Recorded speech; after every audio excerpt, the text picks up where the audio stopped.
Hello, everyone. If you like what I'm doing here, please consider subscribing, liking, and commenting. It would really help the channel out quite a bit. Thank you very much.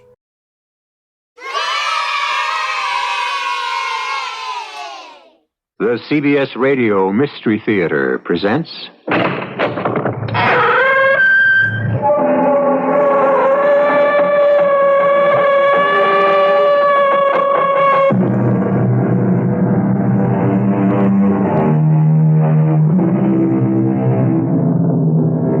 Come in. Welcome. I'm E.G. Marshall. I have a question to ask you. What is hell? Where is it? Some say it's a place that the soul goes to after death to be purified. Others believe that hell is right here on earth. That indeed life is a synonym for hell. Which is right? Are both right, perhaps? Don't know. One thing sure, though. If life on earth isn't hell for everyone, it certainly can be for some. Henry and Matilda Smith, to mention only two. No, Henry. I don't believe you. You couldn't have done such a thing, not you. Yes, Matilda. Me. I did it. You only imagine you did. I've heard that when people are starving, they imagine all kinds of things, horrifying things. They hallucinate. No hallucination. I don't believe you. Believe me. Believe me. Look, I'll take off my coat. Look and believe. No! Your shirt, blood! Soaked in blood. Dripping with it. Dripping with blood.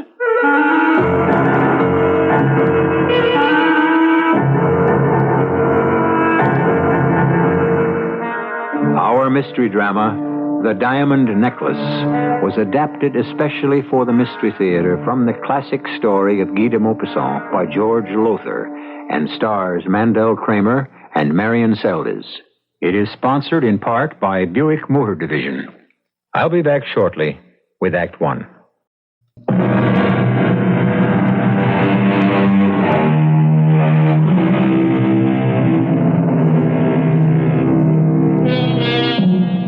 I have asked, where is hell?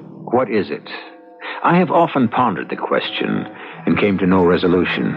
But surely one thing is true, that if life on earth is not itself hell, it is often a very convincing imitation. The statement you're about to hear proves that. A statement, an account, written by a man named Henry Smith in New York City in the year 1897. A memoir, if you will, of a special kind of horror.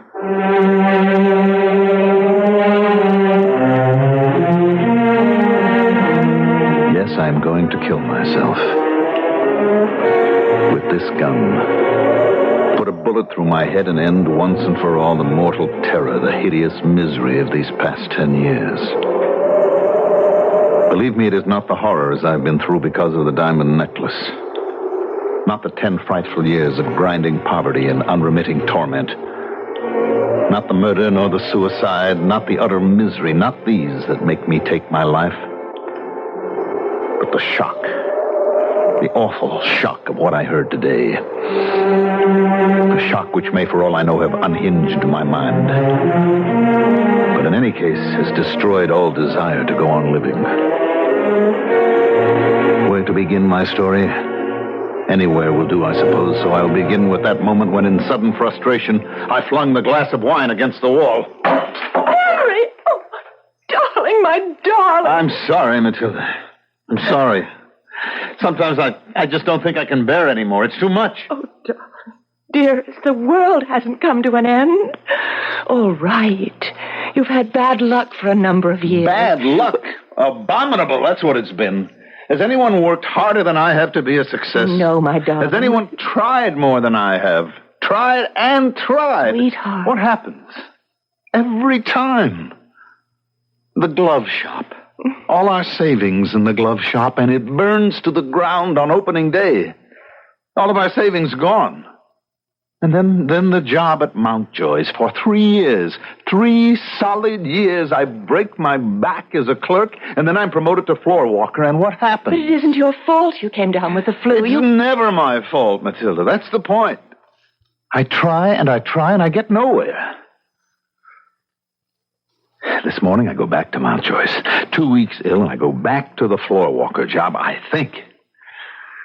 Now you go out, you buy steak, a bottle of wine, and we'll splurge a little to celebrate.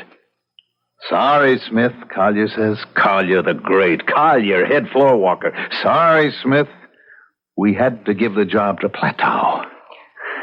It's just too much, Matilda. I can't take it anymore. Oh, please. Look. Here. Another glass of wine. Drink this one. It will relax you. Things won't look so black. You'll see the brighter side. What brighter side? Well, our love, for one thing. Oh, how can you love a failure? I don't love a failure. I love you. And you're not a failure. Henry, dearest, we're young. We're healthy. We're in love. Together we can face anything, overcome anything. Oh, darling, that reminds me. Something came for you in the mail today. It looks important. What is it? Here. Oh, expensive envelope.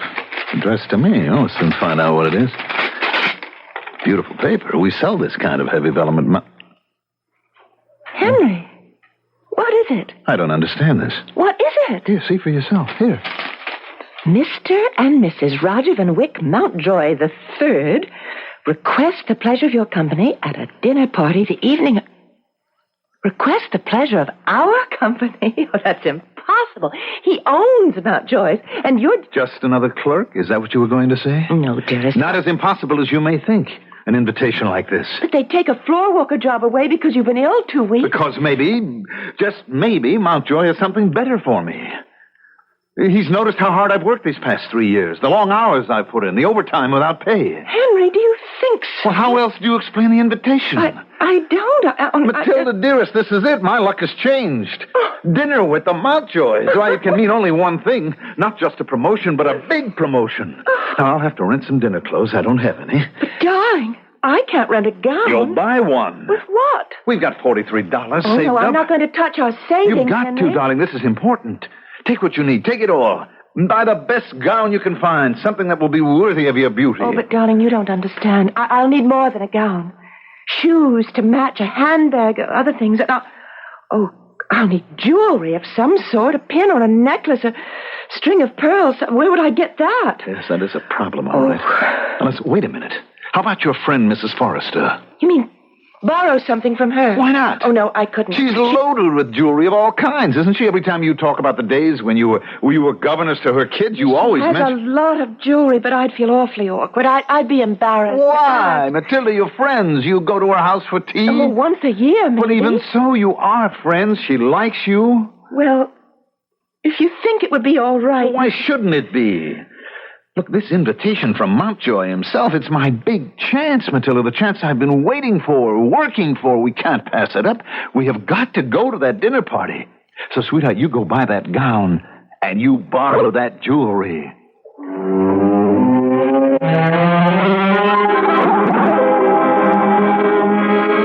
Of course, Matilda, certainly. Oh, it's awfully good of you, Mrs. Forrester.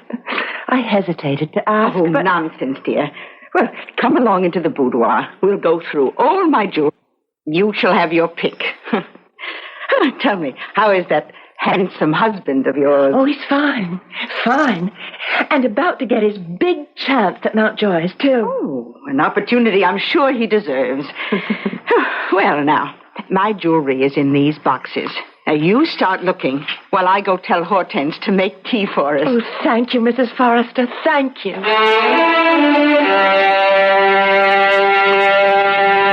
Nothing? Well... Oh, but surely, Matilda, surely there must be something that will go with your new gown. These pearls. This emerald pin. One or another of these diamond brooches. Oh, surely there's... So that's it. What? Oh, there is something, but you're too shy to ask for it. Well, Now, come. Tell me, what piece has caught your eye? That one. The diamond necklace. Mm-hmm. Oh, I can't ask you for that. Of course you can, and you're right. As always, your taste is impeccable. I don't know how to thank you. Well, who asked for thanks? Oh, I will ask one thing, though, Matilda, dear. Anything. Now, be sure to have the necklace back to me by Saturday. See, I'm going to a dinner party that night. Oh, but I'll return it on Thursday, the day after the Mountjoy party. Oh, any time at all, my dear, but no later than Saturday. And, Matilda, tell your husband I couldn't be more delighted over his good fortune. He deserves it. And so do you.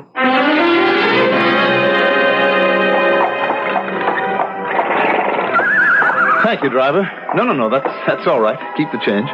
Matilda, wait. Let me help you out. Henry, look. Have you ever seen anything so beautiful? It's a mansion. All lit up, blazing, with those new electric lights. It is a sight, isn't it? Look, the front doors are wide open. You can see people dancing in the ballroom. Oh, those gowns the women are wearing. Henry, do I look all right? You look like a fairy princess. The gown, the diamond necklace. You are a fairy princess. Come, princess. Let's knock them dead. Is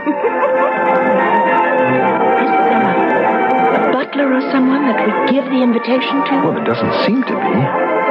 But it doesn't matter. Oh, look. What? The man coming toward us. That's Roger Mountjoy himself.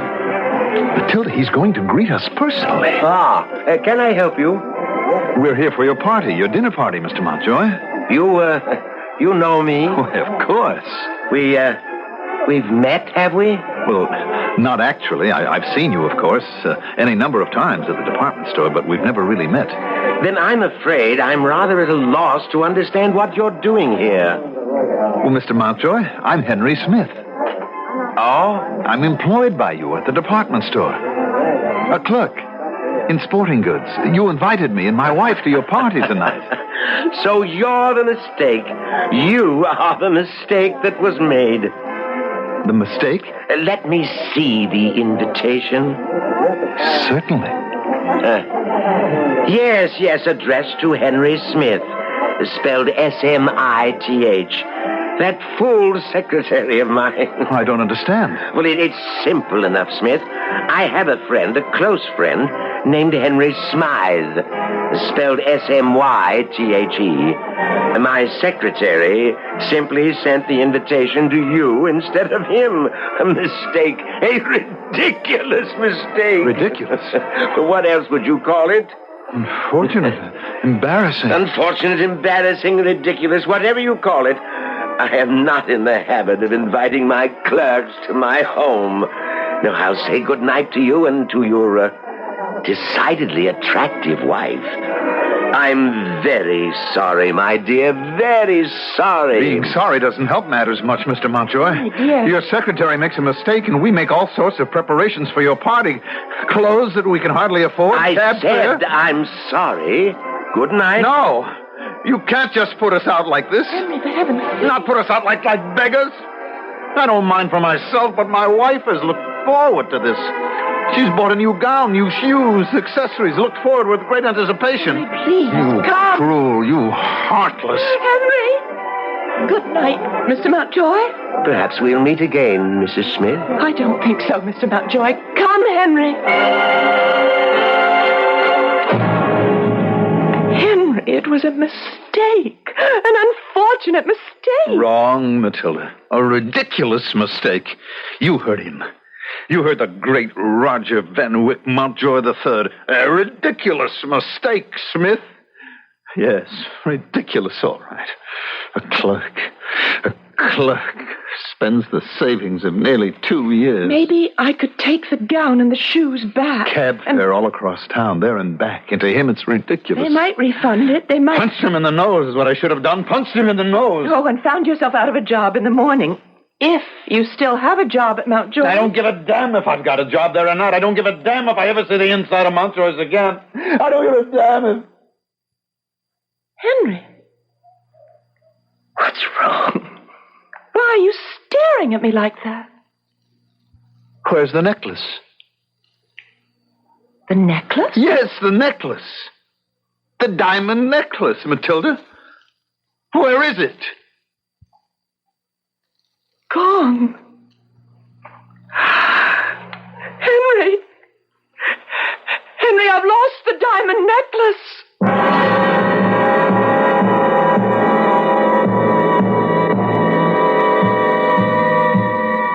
If you're a man listening to my voice, put yourself in Henry Smith's shoes. And if a woman, in Matilda's. And tell me that hell doesn't exist on Earth. Go on. Tell me. I'll return shortly for Act 2.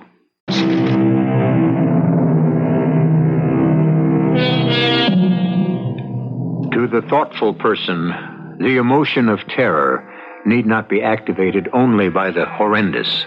There are many forms of terror. The quick and sudden terror which makes the soul scream out in agony. The slow and eroding kind which makes the soul moan in mounting fear. Is the terror of a man going to his death any greater than, say, a baby wailing with hunger and in fear there may not be another meal? Henry Smith can give you the answer.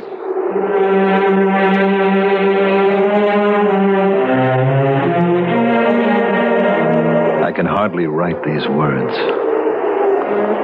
My hands are numb. Not only with the bitter cold of this heatless room, the chill of the winter wind seeping through the broken window, but also the horror, the true horror memory brings back to me. Her words. Gone, Henry. I've lost the diamond necklace. How could you have lost it? I don't know, but it's gone. Take off your wrap, maybe. Maybe what? I don't know. Maybe when it slipped from your neck, it got caught inside the wrap. Oh, I doubt if it could Well, look anyhow. No, not here. It's gone, Henry. A fortune in diamonds lost. Now, don't panic. We mustn't panic now. We'll just keep calm and just think. Try to remember. When did you last have the necklace? When did you last notice it? Don't know. I can't remember. Well, you must. Now, did you have it in the cab going to Mountjoy's? Yes. Yes, I had it then, and I remembered... Yes, I had it when we got out and walked up the steps to the door. You're sure of that? Oh, yes. I remember putting my hand on it, patting it. Did you have it in the cab on the way home from Mountjoy's? I don't remember. Try to remember, please. Try. Did you or didn't you? I don't know. I was too upset to notice. Well, you've got to find that necklace. Where are you going? I'm going out to find it. Well, I'll try and find the cab we hired on the way back. I'll go to Mountjoy's house and look around outside. Have we any money? Money? Well, I can't walk to Mountjoy's. It's too far. I'll have to take a cab. Let's see. We have $2 and some change left. All right, give it to me. Oh, Henry, wait. There's no food in the house for tomorrow. You don't get paid till Saturday. No, I don't. Henry? Oh, that scares you, doesn't it? $2 and change. No food in the house. No pay till Saturday. Oh, it's frightening. I think I'm going to be sick. Henry, oh, my darling. Henry. All right, I'm all right. I'm all right. Expect me when you see me. Henry. What? Forgive me. Oh, darling, it isn't your fault. Get that thought out of your head. It isn't your fault. It is my fault. It is. It is.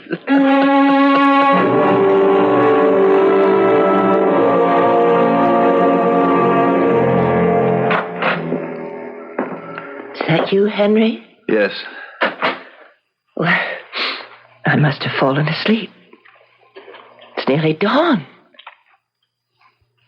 You didn't find it? No.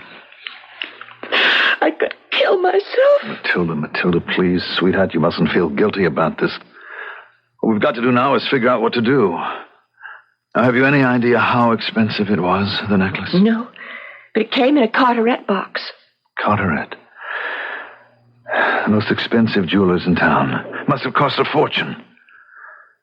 Well, I guess there's no way out but for you to tell Mrs. Forrester. Oh, I couldn't do that. I couldn't possibly do You'll that. have to. There's nothing else we can do. Oh, there's got to be something. I'd rather die than go to Mrs. Forrester and tell her I lost the necklace. I can't do it, Henry. I don't know what else. Well, replace it. We'll have to replace it. Replace it? How? Well, I'll go to Carteret's and describe the necklace. They just might have a duplicate. Well, they might. And if they do, what then? You hand them this $1.39 I've got left and take the necklace to Mrs. Forrester? You going out of your mind? If I haven't, I'm close to it. Look, go to Mrs. Forrester tomorrow. I can't, Henry. Please don't make me go. When have I ever made you do anything? All right, we'll find a way out of this. All right, look, you go to Carteret's tomorrow and see what you come up with, and we'll just have to take it from there. But what if they don't have a duplicate? That isn't what worries me. What worries me is, what if they do? Well, madam, I would say this necklace is quite nearly a perfect match to the one you described. Oh, yes. Yes, it is. How much is it? $6,500. Madam, are you all right? Yes, quite all right. I suppose that it must be paid for all at once. All at once? I mean, there's a new way of paying for things these days. If you mean the installment buying, madam, our customers have no need of it. Yes. Well, no, I'll let you know. As you wish. $6,500, you said? Yes, $6,500. Thank you. Thank you.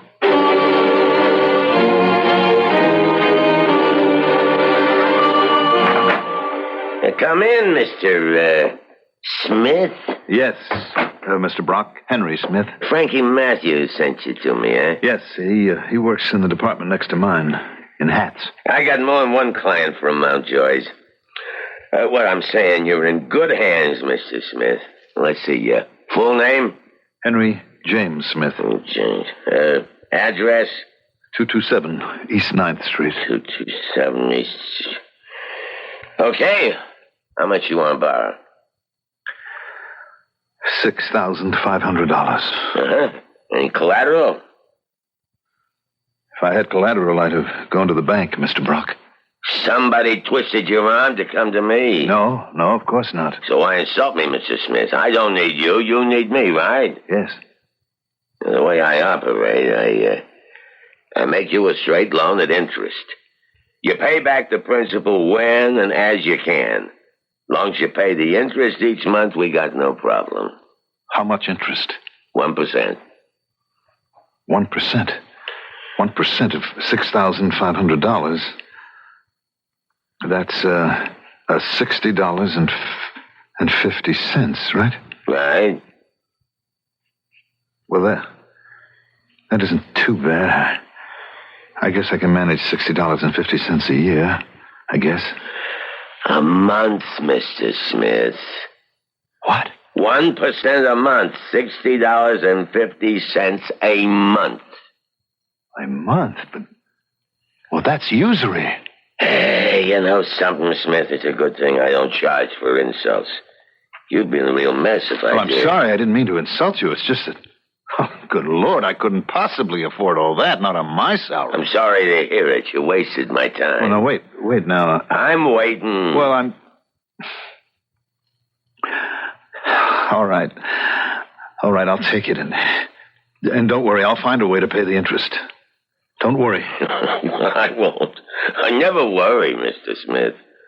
I let my clients do it all.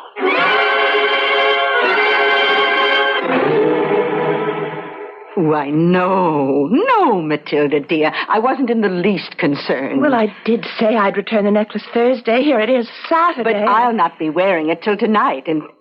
Well, it certainly wasn't your fault the clasp broke. Oh, the clasp isn't quite the same as the old one. Look, I'll show you. Oh, no, don't bother. Just toss the box over there. Mrs. Forrester, I was wondering... Yes, dear. Would you know of anyone who might need a governess? You? Yes. You're in need of employment? Well, Henry doesn't make much, and I thought I might help out a little. Oh, I see. Well, see now, I'm afraid I don't know of anyone who needs a governess. No, but Yes? Oh, no, that wouldn't be for you. What? I'm not proud, Mrs. Forrester. If it's honest work... Honest enough, my dear, but exhausting. You see, a friend of mine, a very large family, needs someone to do washing. A washerwoman. I told you it wouldn't be for you. Well, I'll ask around among my friends and let you know if I come up with anything. Thank you. Now, just let me be sure I have your address correct. Oh, we're moving. Are you? Oh, do you know where? Yes. 121 Delahanty Street. Delahanty? But, my dear, isn't that thought to be something of a slum area? Oh, not that bad. Matilda, child, has something gone wrong? Are you and Henry in some sort of trouble you're not telling me about? No. Well, then why are you willing to take a job as a washerwoman? Why are you moving to Delahanty Street? Oh, very well. I won't press you, but please do keep one thing in mind. I'm always willing and ready to help you in any way. You will keep that in mind, won't you, dear? Yes. And thank you, Mrs. Forrest. Goodbye. Oh, goodbye, my dear. And thank you for returning the necklace. If you ever want to borrow it again... Thank you. I don't think I will. Not ever again.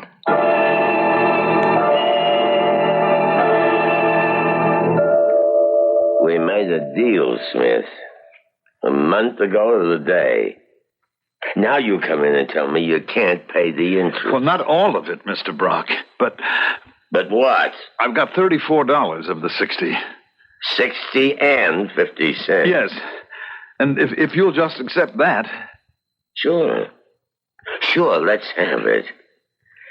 You bring the rest tomorrow. Same time. 6 o'clock. But that's impossible.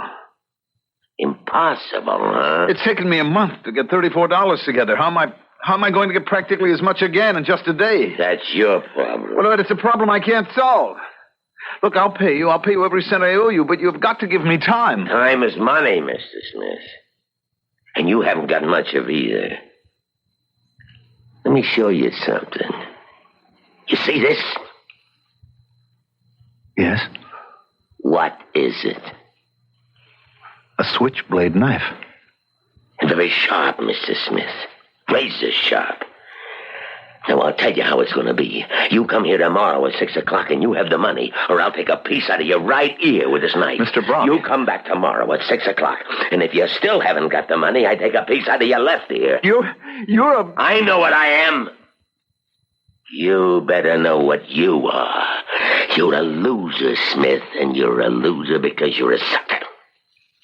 Tomorrow, Smith. Same time. Oh. And, bring your wife. My wife? What for? Who knows? Maybe she could even, save you from losing your life. Who knows, Smith?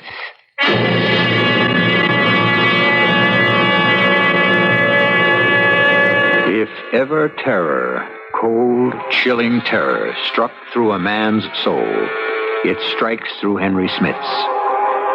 Snared by circumstances he did not create, he is now like an animal caught in a trap, quivering with terror, shaking with horror, and all because of a diamond necklace.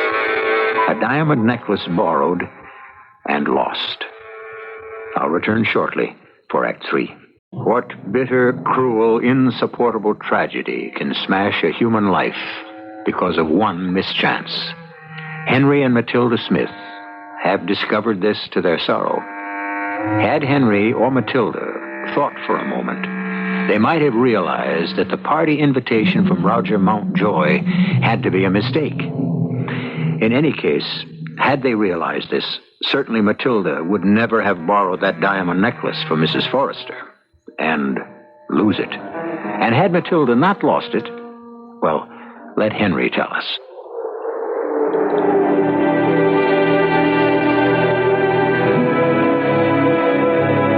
The wind outside is strengthening, getting colder. Snow is beginning to fall.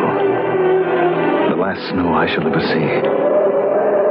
Would that I had never seen the light of day, never been born.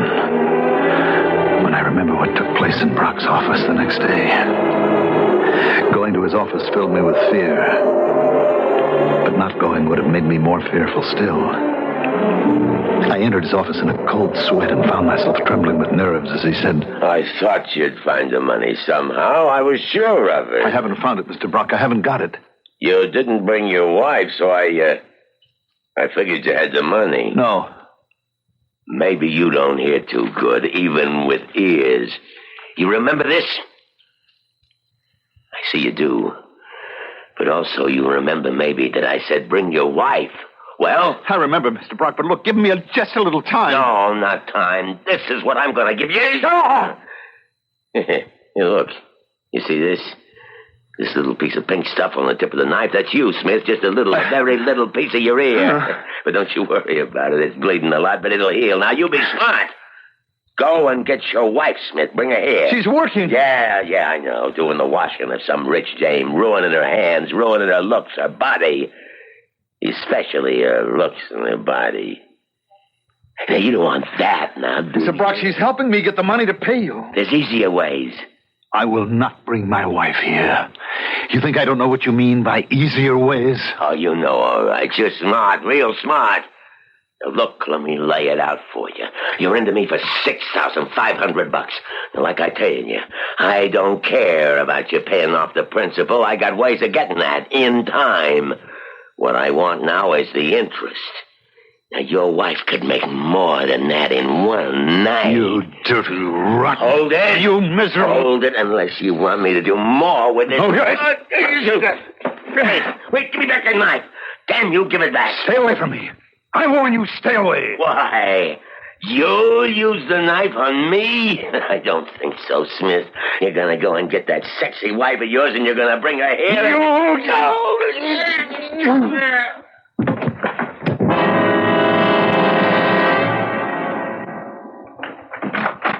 Matilda, you're home. Yes, my back was... I was working over the tubs today, and it began to pain again, so I... Henry! You're white as a sheet and trembling. Henry, what happened? I killed a man, Matilda. I killed a man. No. Brock, the moneylender. No, Henry, I don't believe you. You couldn't have done such a thing, not you. Yes. Yes, Matilda, I did it. No, you just imagine that you did. I've heard that when people are starving, they imagine all kinds of things, horrifying things. They hallucinate. No hallucination. I don't believe you. Believe me, look. I'll take off my coat. Look. Oh, God. And believe.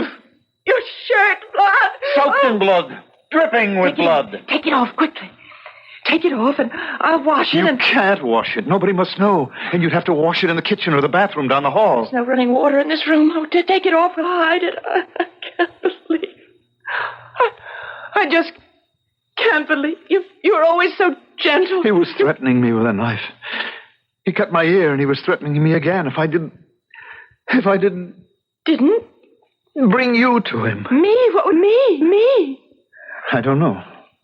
But he must have a reason. He wouldn't threaten you with a knife unless... Oh. What's so funny? Thinking. Oh, just thinking. What a surprise he'd have in store. Surprise? Brock? He must have heard how I looked a month ago. He doesn't know what that month has done to me. Why didn't you tell him? Why didn't you tell him that since the night I lost the necklace, since the night of the Mountjoy's party, the party that looked so exciting, it was going to be so thrilling. My secretary made a mistake. A ridiculous mistake. Ridiculous. It was all a mistake. Sweet. A horrible mistake. Sweetheart, oh, sweetheart, Worse than please. horrible, I lost the necklace. I'm the one who couldn't face Mrs. Farron. Please, no. Why couldn't I? I'm the one who made you borrow all that money. I'm the one who made you a murderer. Oh, God, forgive me for what I did. You did nothing, darling. You lost a diamond necklace. It could have happened to anyone. And it's over now. All of the misery is over. Oh, Yes, Brock is dead. I killed him. But I did it in self-defense. I'm not excusing myself. Don't think that. You kill a man, you take a life, whatever the reason, you must pay. Somehow or other you must pay, and I will. But in the meantime, we're out from under the burden, the awful burden of paying that monthly interest. Even the loan, we can forget it. How? Well, who knows about it? It was between Brock and me. Who else would know? All I'm saying is that what's happened gives us a break, gives us time to recover and make a fresh start. No more 12-hour washing days for you, no more extra jobs for me. We can get some rest, we can eat better, we can restore our health so that... Who can that be? The police. I don't see how. Well, one way to find out. Yes? Hi. May I come in? Who are you? Well, I'm afraid we never had the pleasure of meeting face to face, Mr. Smith, but Arnie told me about you, and maybe he told you about me? Arnie? Arnie Brock. I'm his wife, Doris. Or I guess I should say, his widow. No. You won't do this. I won't let you do it. What else is there to do? Something. We'll find a way. You go behind my back, you go to that Brock woman, and you... I agree to do what she wants. What her husband wanted. There's no other way. If I don't do this, we'll both sicken and die. This way, once the loan is paid... But it will never be paid, Matilda. The interest alone, the monthly interest... No interest. Not anymore. What are you talking about? Well, I agreed to become a hostess on one condition. I would pay off the loan with my earnings, but no more interest. And she agreed? Well, there seems to be a shortage of girls, of compliant girls. Here. What's this? It's the agreement I made her sign. No interest, and... Now, would you please hook me up in the back? No. Henry, please. In that dress. In the very gown you bought for the Mountjoy party. It's brand new, Henry. I never got to wear it very long. Never got a chance to dance in it, as I thought I would. Oh, that music was so lovely. Remember when we came through the open front doors? All those gay people dancing and drinking and chatting. So many lovely gowns. All those gorgeous colors. And the electric lights. I'd never seen them before. So bright, so glowing. And the music. The music. Oh, if we'd only danced together, Henry. One dance. Just one. We only had that to remember to dream on. Dance with me. Henry, dance with me. No, Take me in your arms and dance with me. Don't you hear the music? It's the waltz. It's a waltz, Henry. They're playing a waltz, a divine waltz, and I'm in your arms, floating in your arms, turning and turning, my feet scarcely touching the floor. Stop it, Matilda. Turning and turning. Matilda, look out, come into the window! Ah! No. No. No.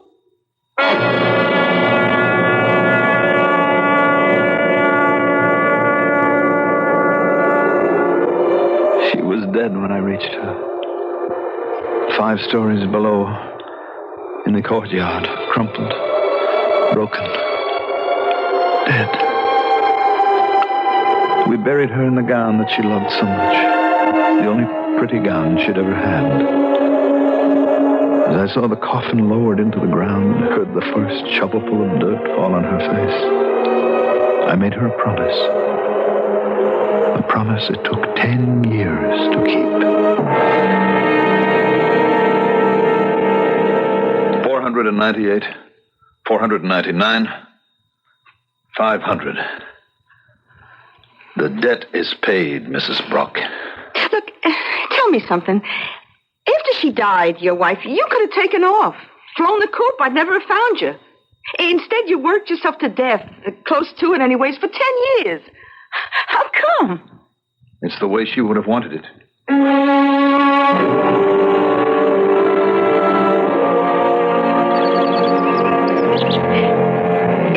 excuse me. I beg your pardon. Yes? Are you, by any chance, are you Henry Smith? Yeah. Why, Mrs. Forrester. Well, of all things. Now, I saw you sitting here in the park, and I thought, now, that man reminds me of someone. And then I realized, Henry Smith. It's been a long time. Yes, a very long time. And how is Matilda? She stopped coming to see me quite a few years ago, and I tried to get in touch with her, but you'd moved and left no forwarding address. She's dead, Mrs. Forrester. Oh. 10 years now. I am so sorry.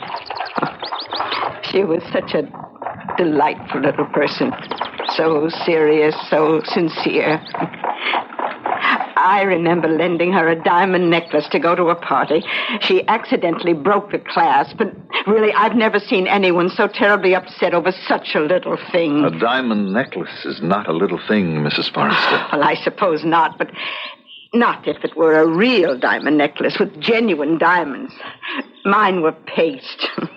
Fake diamonds, worth no more than, $100. Oh, Mr. Smith. Mr. Smith, what? Oh, please, someone help me. This man has fainted.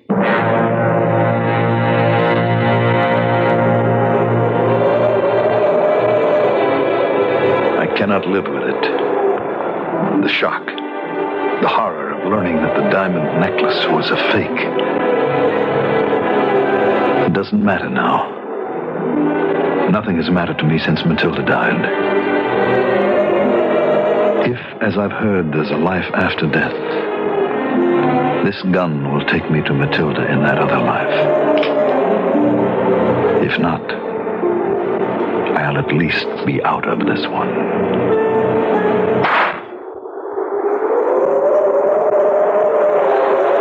In the words of Guy de Maupassant, how would life have been for these two if Matilda had not lost the necklace? Who knows? How strange life is. How small a thing will ruin or save one. I'll return shortly.